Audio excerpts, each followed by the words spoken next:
नमस्कार, मैं Rakesh Kumar. Welcome to education for knowledge. आप लोगों का स्वागत है। आज हम लोग सेट नंबर 13 देखेंगे, क्योंकि सेट 1 से 12 तक कंप्लीट हो गया। अगर आप नहीं देखें हैं तो प्लेलिस्ट बना हुआ है, आप देखें।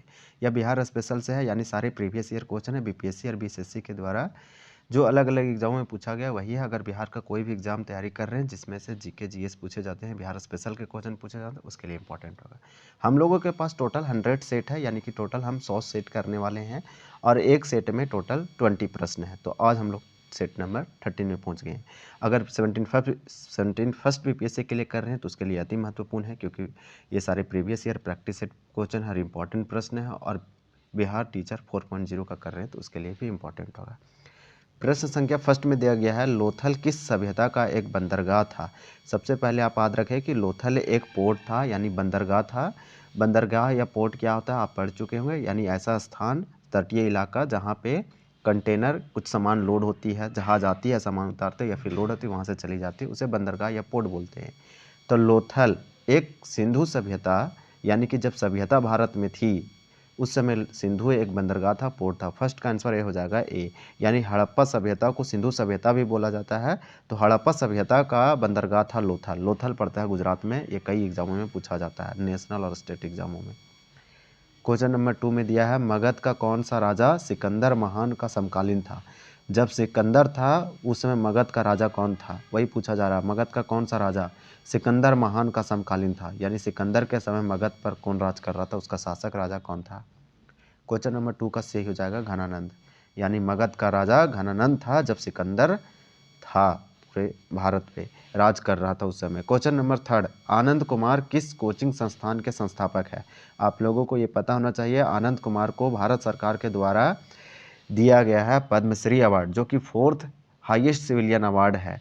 यह असाधारण कामों के लिए दिया जाता है। आनंद कुमार एक कोचिंग शिक्षण संस्थान चलाते हैं, जिसमें आईआईटी के निःशुल्क संस्थान चलाते हैं और लोगों को प्रिपरेशन करवाते हैं, तैयारी करवाते हैं। तो आनंद कुमार जो कोचिंग चलाते हैं या फिर जो कोचिंग संस्थान के संस्थापक हैं वह है सुपर 30, यानी आंसर भी होगा सुपर 30।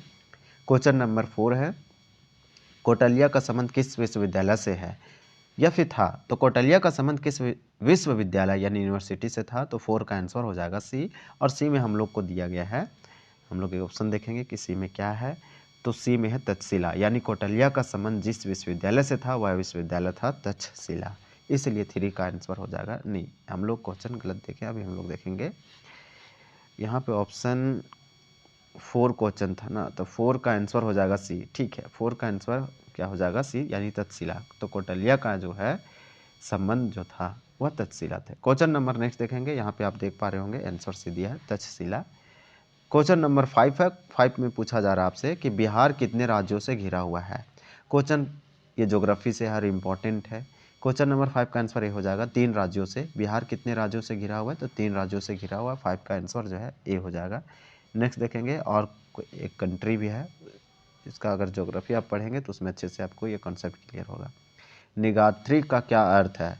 तो निगार्थी का क्या अर्थ है, मीनिंग है, आपसे पूछा जा रहा है। 6 का आंसर हो जाएगा सी, और सी में है बंधन मुक्त।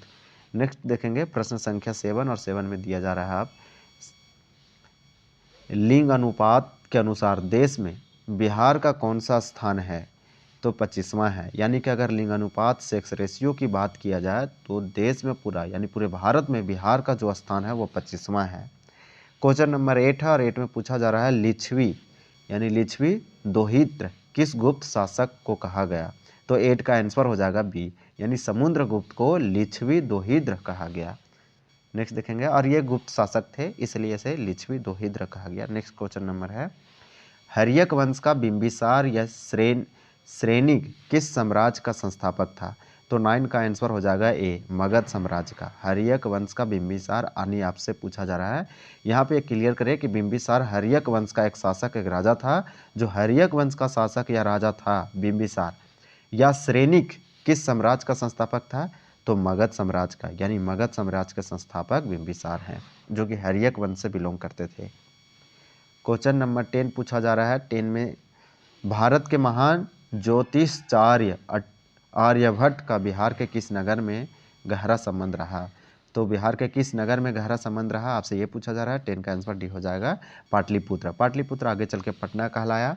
यानी कि आप जाने कि जो भारत के महान ज्योतिषाचार्य थे आर्यभट्ट, ये बिहार के पाटलिपुत्र से इनका गहरा संबंध था। क्वेश्चन नंबर 11 में आपसे पूछा जा रहा है बिहार के किस क्षेत्र के संबंध में बसाती नून उन एक मूल्यवान स्रोत है। तो 11 का आंसर हो जाएगा ए, तिरहुत। यानी आपसे क्वेश्चन क्या पूछा गया कि बिहार के किस क्षेत्र में, यानी तिरहुत का संबंध जो है बसाती नून उनका एक मूल्यवान स्रोत है। क्वेश्चन नंबर 12 है। 12 में पूछा जा रहा है शत्रुघ्न किस राज्य के राजा थे। तो क्वेश्चन नंबर 12 का आंसर हो जाएगा सी, कपिल वस्तु। जो शत्रुघ्न थे वह कपिल वस्तु राज्य के एक राजा, एक रूलर, एक किंग थे। क्वेश्चन नंबर देखेंगे 13। हर्यक वंश के बाद मगध साम्राज्य पर किस वंश का शासन स्थापित हुआ। हर्यक वंश के जो राजा थे बिंबिसार या बिंदुसार, वो मगध साम्राज्य के संस्थापक थे। और जब हर्यक वंश समाप्त हो गई, खत्म हो गई, तो मगध साम्राज्य पर कौन सा वंश शासन किया, अपना शासन स्थापित किया। तो 13 का आंसर हो जाएगा बी, यानी कि शिशुनाग। हर्यक वंश के बाद शिशुनाग, ये क्रम याद रखे, हर्यक वंश उसके बाद शिशुनाग वंश मगध पर शासन करने वाले शासक थे। गुप्त काल में आयुर्वेद के प्रसिद्ध वैद्य कौन थे। अगर गुप्त काल की बात किया जाए, यानी कि जब गुप्त डायनेस्टी थी, वंश थी, उस समय आयुर्वेद के जो प्रसिद्ध वैद्य थे वह कौन थे। तो 14 का आंसर हो जाएगा सी, धन्वंतरी एक आयुर्वेद के प्रसिद्ध एक फेमस वैद्य थे। क्वेश्चन नंबर नेक्स्ट देखेंगे